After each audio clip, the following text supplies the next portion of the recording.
মঙ্গলবার লেক থানা এলাকার এই গেস্ট হাউসের তালাবন্ধ ঘর থেকে উদ্ধার হয় এক যুবকের পচা গলা দেহ।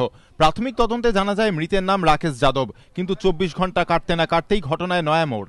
গেস্ট হাউসের সিসিটিভি ক্যামেরার ফুটেজ খতিয়ে দেখে পুলিশের অনুমান মৃত ব্যক্তি রাকেশ যাদব নন। তাহলে কে তিনি? খুনি কারা? কি কারণেই বা এই খুন? পুলিশ সূত্রে খবর, সিসিটিভি ফুটেজে দেখা গিয়েছে 13ই অক্টোবর সকাল 10:30টায় এক তরুণীকে নিয়ে দুই যুবক গেস্ট হাউসে ওঠেন। বিকেল 5টায় তিনজনই বেরিয়ে যান। সন্ধে 7টা নাগাদ তারা ফিরে আসেন। এরপরই ঘনীভূত হয় রহস্য।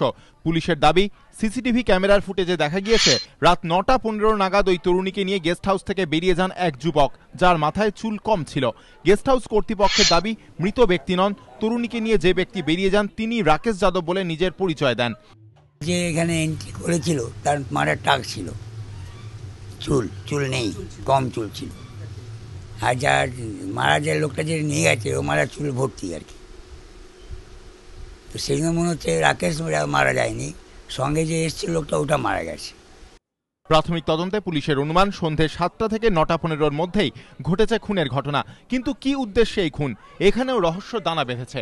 পুলিশ সূত্রে খবর, ওই তিনজন যে ঘরে উঠেছিলেন সেখান থেকে মোবাইলের 2টি সিম কার্ড পাওয়া গিয়েছে। মিলেছে একটি ডায়েরিও, যেখান থেকে বিহারের একটি ফোন নাম্বার পাওয়া গিয়েছে। যদিও ওই নম্বরে যোগাযোগ করা সম্ভব হচ্ছে না বলে দাবি পুলিশের। ঘর থেকে উদ্ধার হয়েছে 3 ধরনের সিঁদুর কৌটো, মিলেছে চুরির টুকরো। তাহলে কি খুনের কাজে ওই তরুণীও হাত লাগিয়েছিল? তরুণীর সঙ্গে মৃত যুবকের সম্পর্কই বাকি। গোটা ঘটনার রহস্য ভেদে বিহার যাচ্ছে কলকাতা পুলিশের একটি বিশেষ তদন্তকারী দল। প্রকাশ সিংহ, এবিপি আনন্দ, কলকাতা।